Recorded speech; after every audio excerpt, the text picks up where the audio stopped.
आज हम मेरी माँ नामक पाठ को प्रारंभ कर रहे हैं, जिसमें विख्यात क्रांतिकारी रामप्रसाद बिस्मिल ने अपनी आत्मकथा के इन अंशों को बताया है कि माँ केवल जननी ही नहीं होती है, वह व्यक्तित्व का निर्माण करने वाली भी होती है।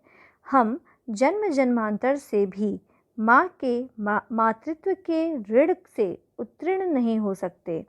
लेखक अपने जीवन निर्माण में माँ के अवर्णनीय योगदान के प्रति नतमस्तक है। तो चलिए पाठ को स्टार्ट करते हैं। कांग्रेस के लेखक अधिवेशन में जाने की मेरी बड़ी ही इच्छा थी। ये कौन कह रहा है? ये कह रहे हैं विख्यात क्रांतिकारी रामप्रसाद बिस्मिल। और बड़ी ही इच्छा थी दादी जी और पिताजी के विरोध करते हुए, किंतु माताजी ने मुझे खर्च दे ही दिया। उसी समय शाहजहांपुर से सेवा समिति का आरंभ हुआ था। मैं बड़े उत्साह के साथ सेवा समिति में सहयोग देता था। पिताजी और दादाजी को मेरे इस प्रकार के कार्य अच्छे नहीं लगते थे, किंतु माताजी मेरा उत्साह भंग न होने देती। यहाँ पे रामप्रसाद बिस्मिल जी कहते हैं कि अपने उन स्थितियों को याद करके बताते हैं कि माँ, उनकी जो माता जी थीं, वो किस तरह से उनका आत्मविश्वास बढ़ाती थीं, जबकि उनके दादाजी और पिताजी उनके द्वारा किए गए कार्य की सराहना नहीं करते थे, लेकिन फिर भी उनकी माता जी उसमें उनका साथ देती थीं और उनका उत्साह और बढ़ाती थीं, उनके मनोबल को और बढ़ाती थीं। उनको अगर पैसे की ज़रूरत होती थी तो वह भी वो उन्हें दिया करती थीं, जबकि उनके दादाजी और पिताजी को यह चीज़ पसंद नहीं थी, जिसके कारण उन्हें अक्सर पिताजी की डांट फटकार तथा दंड सहन करना पड़ता था। यहाँ ये बताया जा रहा है कि जब उनकी माताजी उनका सहयोग देती थीं, तो उसमें उन्हें कभी-कभी उनके पिताजी के द्वारा, यानी रामप्रसाद बिस्मिल जी के पिताजी के द्वारा उनकी माता को डांट भी पड़ जाती थी और वह उसमें दंड भी कभी-कभी पाती थीं। वास्तव में मेरी माता देवी थीं। वो अपनी माँ को एक देवी के रूप में बता रहे हैं। मुझ में जो कुछ जीवन तथा साहस आया है, वह मेरे माताजी तथा गुरुदेव श्री सोमदेव जी की कृपाओं का ही परिणाम है। दादाजी और पिताजी मेरे विवाह के लिए अनुरोध करते, किंतु माताजी यही कहती कि शिक्षा पा चुकने के बाद ही विवाह करना उचित होगा। यानी उनकी माँ उनके लिए हर तरीके से खड़ी रहती थी कि उन्हें पैसे की ज़रूरत है, उन्हें पढ़ाई की ज़रूरत है, उन्हें कब उनके सहयोग की ज़रूरत है, वो हर वक्त उनके साथ खड़ी रहा करती थीं। इसीलिए वो उन्हें एक देवी के तौर पे बता रहे हैं कि जबकि उन्हें डांट फटकार भी मिल जाती थी, फिर भी वो अपने बेटे के लिए हमेशा ही खड़ी रहती थी। माताजी के प्रोत्साहन तथा सद्व्यवहार ने मेरे जीवन में वह दृढ़ता उत्पन्न की कि किसी आपत्ति तथा संकट के आने पर भी मैंने अपने संकल्प को न त्यागा। उनकी माताजी के कठोर परिश्रम के कारण वो इतने साहसी हो गए कि वो आने वाली विपत्तियों से भी नहीं डरते थे। एक समय मेरे पिताजी दीवानी मुकदमे में किसी पर दावा करके वकील से यह कह दिए थे कि जो काम हो वह मुझसे करा लें। कुछ आवश्यकता पड़ने पर वकील साहब ने मुझे बुला भेजा और कहा कि मैं पिताजी के हस्ताक्षर वकालतनामे पर कर दूं। तो मैंने तुरंत उत्तर दिया कि यह तो धर्म विरुद्ध होगा। इस प्रकार का पाप मैं कदापि नहीं करूँगा और न ही कर सकता हूँ।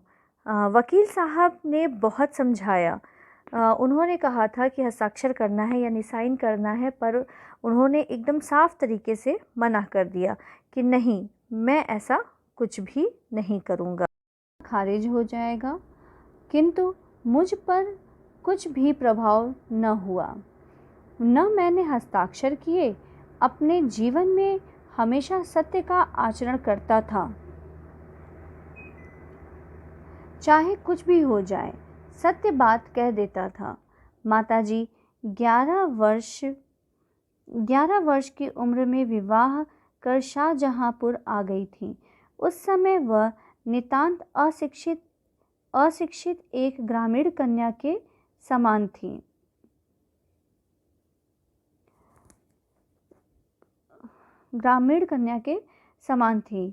शाहजहांपुर आने के थोड़े दिनों बाद दादाजी ने अपनी छोटी बहन को बुला लिया। उन्होंने माताजी को गृह कार्य यानी जो घर का कार्य होता है, गृह कार्य की शिक्षा दी, यानी खाना बनाना या बाकी सारी चीज़ों की शिक्षा दी। थोड़े दिनों में माताजी ने घर के सब कामकाज सीख लिए और समझ लिया, और भोजनादि मतलब भोजन आदि, इसको डिवाइड करेंगे, भोजनादि, भोजन आदि, यानी भोजन बनाने के साथ साथ घर के और भी काम उन्होंने ठीक ठाक प्रबंध करने लगी। जैसे इसमें लिखा है, और भोजनादि का ठीक ठाक प्रबंध करने लगी। मेरे जन्म होने के 5 या 7 वर्ष बाद उन्होंने हिंदी पढ़ना आरंभ किया। क्या किया उन्होंने? इनके जन्म के बाद उन्होंने हिंदी पढ़ना आरंभ किया, वो भी 5 से 7 वर्ष के बाद। पढ़ने का शौक़ उन्हें खुद ही पैदा हुआ था, यानी उन्हें पढ़ने का बहुत ही शौक़ था। मोहल्ले की सखी सहेली जो घर पर आया करती थी, उन्हीं में जो शिक्षित थी, माताजी उनसे अक्षर बोध करती, यानी कि उनकी माताजी उन शिक्षित सहेलियों से कुछ अक्षर का बोध करती थी, यानी अक्षर को जानने का प्रयास करती थी। उनसे वो नॉलेज लेती थी कि किस अक्षर को कैसे लिखते हैं, क्या पढ़ते हैं, क्या बोलते हैं। उस तरह से उन्होंने धीरे धीरे वाक्यों को पढ़ना और बोलना सीख लिया।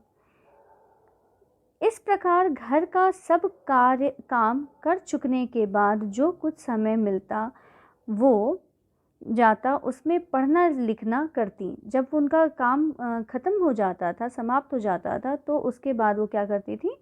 पढ़ना लिखना सीखती थी। परिश्रम के फल से थोड़े दिनों में ही वह देवनागरी पुस्तकों का अध्ययन करने लगी। तो उसका नतीजा यानी फल ये हुआ कि उन्हें हिंदी अच्छे से पढ़ने आ गई। देवनागरी लिपि मतलब जो हिंदी है वो अच्छे से वो पढ़ने लगी और किताबों का भी पाठ करने लगी। ये उनके परिश्रम का ही फल था। मेरी बहनों को छोटी आयु में माताजी ही शिक्षा दिया करती थी और उसका अब वो लाभ भी उठाने लगी। जैसे कि वो अपने बड़े बेटे को तो नहीं पढ़ा पाती थी, लेकिन धीरे धीरे उन्होंने शिक्षा ग्रहण किया, तो उनकी जो छोटी बहनें थीं उनको उनकी माताजी पढ़ाया करती थी। जब से मैंने आर्य समाज में प्रवेश किया, माताजी से खूब वार्तालाप होता, यानी वो अपनी माताजी से बहुत बातें करते। तब उस समय की अपेक्षा अब उनके विचार भी कुछ उदार हो गए थे। यानी वो ये बताना चाह रहे हैं कि जो पहले के समय के द्वारा जो अब उनकी सोच थी वो बहुत ही उदार हो चुके थे। यदि मुझे ऐसी माता न मिलती तो मैं भी अति साधारण मनुष्यों की भांति संसार चक्र में फंसकर जीवन निर्वाह करता। यहाँ पर रामविलास बिस्मिल जी कह रहे हैं कि मैं माताजी की वजह से ही, उन्हीं के अच्छे आचरण के वजह से ही, जो उन्होंने उन्हें सिखाया, इसकी वजह से वो साधारण व्यक्ति नहीं बने। वो ऐसा नहीं था कि सिर्फ शादी किया और जीवन निर्वाह करने लगे, नहीं। शिक्षा आदि के अतिरिक्त क्रांतिकारी जीवन में भी उन्होंने मेरी वैसी ही सहायता की है। वो बताते हैं कि उनकी माताजी उनको पढ़ने लिखने में तो सहायता करती ही थी, पर जब उन्होंने क्रांतिकारी जीवन आरंभ किया तो उसमें भी वो उनका सहयोग देती थी। जैसे मेजनी को उनकी माता ने की थी। माता जी का सबसे बड़ा आदेश मेरे लिए यही था कि किसी की प्राण हानि न हो, यानी कि किसी की जान न जाए।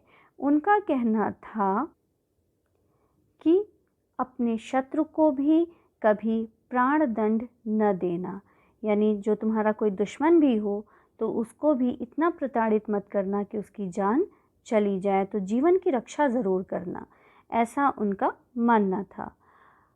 उनके इस आदेश की पूर्ति के लिए मुझे मजबूरन 2-1 बार अपनी प्रतिज्ञा भंग करनी पड़ी थी। जन्मदात्री जननी, इस जीवन में तो तुम्हारा ऋण उतारने का प्रयत्न करने का भी अवसर न मिला। इस जन्म में तो क्या, यदि मैं अपने जन्मों में भी यदि मैं अनेक जन्मों में भी सारे जीवन प्रयत्न करूं तो भी मैं तुमसे उत्तीर्ण नहीं हो सकता। उनकी इच्छा कितनी अच्छी है अपनी माँ के लिए, क्योंकि माँ के ऋण से कोई भी उत्तीर्ण नहीं हो सकता। माँ जिस तरह से जगती है, जो समझाती है, जो खिलाती है, जैसा त्याग करती है, वैसा शायद ही कोई करता हो। तो उनका यही कहना है कि उन जैसी माता, है ना, उन जैसी माता के लिए वो अगर कई जन्म भी लेते तो भी वो प्रयत्न करने के बावजूद उस ऋण से उत्तीर्ण नहीं होते। जिस प्रेम तथा दृढ़ता के साथ तुमने इस तुच्छ जीवन का सुधार किया है वह अवर्णनीय है। यहाँ पे बिस्मिल जी कहते हैं कि तुमने अपने प्रेम से, प्यार से और दृढ़ विश्वास से जो एक छोटे से नन्हे से जीवन का एक ऐसा जीवन बना दिया जो कि अवर्णनीय है, जिसका वर्णन नहीं किया जा सकता। मुझे जीवन की प्रत्येक घटना का स्मरण है। उनको क्या है, मुझे जीवन की प्रत्येक घटना का स्मरण है, यानी उन्हें वो सारी चीज़ें याद आती हैं कि तुमने जिस प्रकार अपनी देववाणी का उपदेश करके मेरा सुधार किया है। तुम्हारी दया से ही मैं देश सेवा में संलग्न हो सका। संलग्न होना मतलब लग जाना, शामिल होना। धार्मिक जीवन में भी तुम्हारे ही प्रोत्साहन ने सहायता दी। जो कुछ शिक्षा मैंने ग्रहण की उसका भी श्रेय तुम्ही को है। श्रेय मतलब होता है कि तुम्ही को उसका यश जाता है। तुम्हारे ही द्वारा मुझे वो सारी शिक्षा मिली है। जिस मनोहर रूप से तुम मुझे उपदेश करती थी उसका स्मरण कर तुम्हारी मंगलमयी मूर्ति का ध्यान आ जाता है और मस्तक झुक जाता है। मस्तक झुक जाना मतलब सर उनके अपनी माता के आगे झुक जाता है। किससे? उनके उस व्यवहार की वजह से, जिस तरह से वो उपदेश दिया करती थी या किसी बात को समझाती थी। तुम्हें यदि मुझे ताड़ना भी देनी हुई तो बड़े स्नेह से हर बात को समझा दिया। यानी अगर वो गुस्सा भी करती थी, ताड़ना मतलब गुस्सा करना, क्रोध करना, किसी प्रकार का दंड देना, तो वह उसे भी बड़े ही प्यार के साथ समझाती थी। यदि मैंने पूर्ण उत्तर दिया तब तुमने प्रेम भरे शब्दों में यही कहा कि तुम्हें जो अच्छा लगे। यानी अगर उन्होंने कहा नहीं मैं तो करूँगा ही करूँगा, तो उन्होंने बस इतना ही कहा कि कोई बात नहीं, जो तुम्हें अच्छा लगे वह करो, किंतु ऐसा करना ठीक नहीं, इसका परिणाम अच्छा न होगा। साथ साथ आदेश देने के साथ साथ वो ये भी बता देती थी कि इसका परिणाम अच्छा नहीं होगा, तुम्हें करने का मन है तो तुम कर लो, पर मैं तो यही कहूँगी कि ऐसा करना ठीक नहीं है। जीवनदात्री, तुमने इस शरीर को जन्म देकर केवल पालन पोषण ही नहीं किया, बल्कि आत्मिक, धार्मिक तथा सामाजिक उन्नति में तुम ही मेरी सदैव सहायक रही। यानी उन्होंने देखिए एकदम साफ तरीके से कहा है कि सिर्फ तुमने मेरा पालन पोषण ही नहीं किया, मुझे खाना ही नहीं खिलाया है जन्म देकर, बल्कि तुमने मेरी आत्मा को, मेरे धर्म को, मेरे समाज को पूरी तरह से तुमने मुझे पाला है। तुमने मेरी आत्मा में शुद्धता भरी है, तुमने मेरे व्यवहार में शुद्धता भरी है, मेरी सोच में शुद्धता भरी है। तो इस तरह से वे बताते हैं। जन्म जन्मांतर परमात्मा ऐसी ही माता दे। उनका यह मानना है कि हे परमात्मा, हे देवता, उनको जो भी माता मिले वो हमेशा ऐसी ही हो। माता से महान संकट में भी तुमने मुझे अधीर नहीं होने दिया। महान से महान संकट में भी तुमने मुझे अधीर नहीं होने दिया। अधीर का मतलब है कि लड़खड़ाना या फिर डर जाना, है ना, धैर्यहीन हो जाना। तो वो अधीर नहीं हुए, डरे नहीं कभी। सदैव अपनी प्रेम भरी वाणी को सुनाते हुए मुझे सांत्वना देती रही। तुम्हारी दया की छाया में मैंने अपने जीवन भर में कोई कष्ट अनुभव नहीं किया। इस संसार में मेरी किसी भी भोग विलास तथा ऐश्वर्य की इच्छा नहीं। केवल एक इच्छा है, वह यह कि एक बार श्रद्धापूर्वक तुम्हारे चरणों की सेवा करके अपने जीवन को सफल बना लेता। वो सिर्फ अपनी माता के चरणों में यानी उनकी सेवा करना चाहते थे। कोई भी किसी भी तरह का उनको भोग विलास, ऐश्वर्य यानी पैसा, रुपया, धन दौलत, किसी भी तरह के का ऐशो आराम उन्हें नहीं चाहिए था। उन्हें बस एक ही इच्छा थी, एक ही मनोकामना थी, वो ये थी कि वो अपनी माँ के चरणों की सेवा कर सकें, यानी अपनी माँ को सुख दे सकें। किंतु यह इच्छा पूर्ण होती नहीं दिखाई देती और तुम्हें मेरी मृत्यु की दुख भरी खबर सुनाई जाएगी। उन्होंने कहा कि मैं यह इच्छा अपनी पूर्ण नहीं कर पाऊंगा क्योंकि तुम्हें मेरी मृत्यु की खबर सुनाई जाएगी।